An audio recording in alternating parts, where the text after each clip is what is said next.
இயேசுவில் அன்பானவர்களே, உங்களுக்கு என்னுடைய இதயம் கனிந்த வாழ்த்துக்கள், வணக்கம். அன்பிற்குரியவர்களே, இன்றைக்கு நத்தானியேல், அதாவது புனித பர்த்தலமேயு திருவிழாவை கொண்டாடுகிறோம். திருத்தூதர் சிந்தனைக்கான பகுதி யோவான் நற்செய்தி முதல் அதிகாரம் 43 51 முடிய.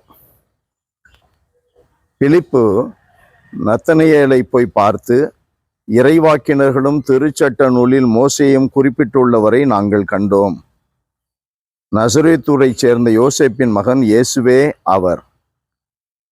இது நமக்கு மிக முக்கியமானது.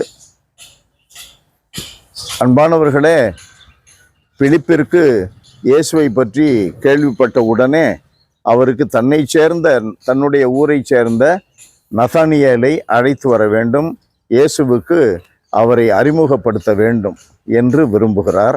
அப்படியே செய்கிறார்.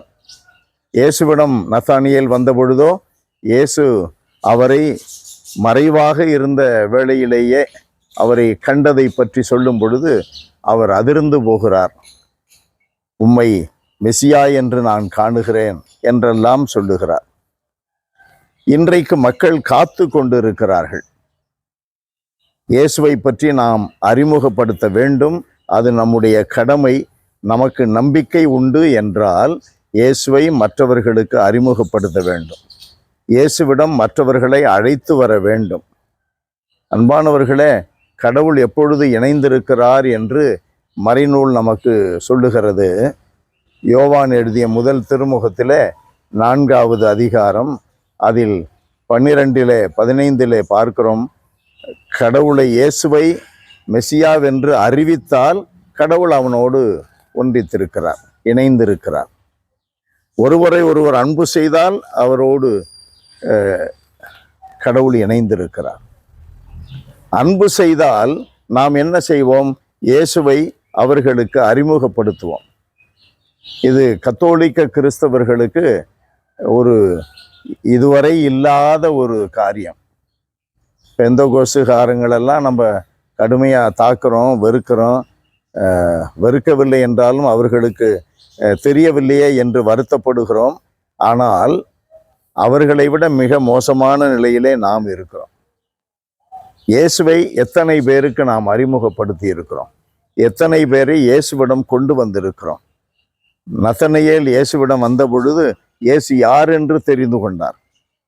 அவர் ஒரு மரத்தடியிலே இருந்த பொழுதே, மறைவாக இருந்த பொழுதே இயேசு அவரை தெரிந்திருக்கிறார் என்பதை அவர் வெளிப்படுத்திய உடனே நத்தனியேல் அதிர்ந்து போகிறார் இல்லையா?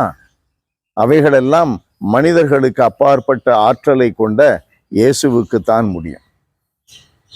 இயேசு யாருக்காவது அந்த ஆற்றலை ஆவியானவர் வழியாக கொடுத்தால் அது நடைபெறும்.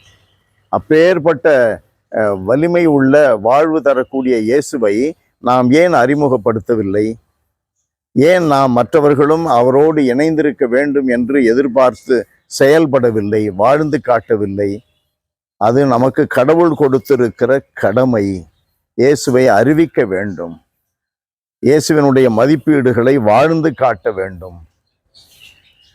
எல்லாம் வல்லவரே எங்கள் தகப்பனே, உம்மை போற்றி புகழுகிறோம், தாழ்மையோடு ஆராதிக்கிறோம். ஆண்டவரே, எங்களில் நாங்கள் பெற்றுக்கொண்ட இன்பத்தை மற்றவர்களோடு பகிர்ந்து கொள்ள வேண்டும் என்பதை எங்களில் ஆழமாக பொதிந்து வைத்தரணும். இயேசு என்ற எல்லாம் வல்லவராகிய கடவுளை நாங்கள் அறிந்து கொள்ளக்கூடிய பேற்றை நாங்கள் பெற்றிருக்கிறோம். அதை மற்றவர்களோடும் பகிர்ந்து கொள்ள வேண்டும். யாம் பெற்ற செல்வம் இவ்வையகம் பெற வேண்டும் என்று நாங்கள் விரும்பி செயல்பட எங்களுக்கு வரம் தாரும். இயேசுவின் நாமத்தில் ஜெபிக்கிறோம் பிதாவே. ஆமென், ஆமென்.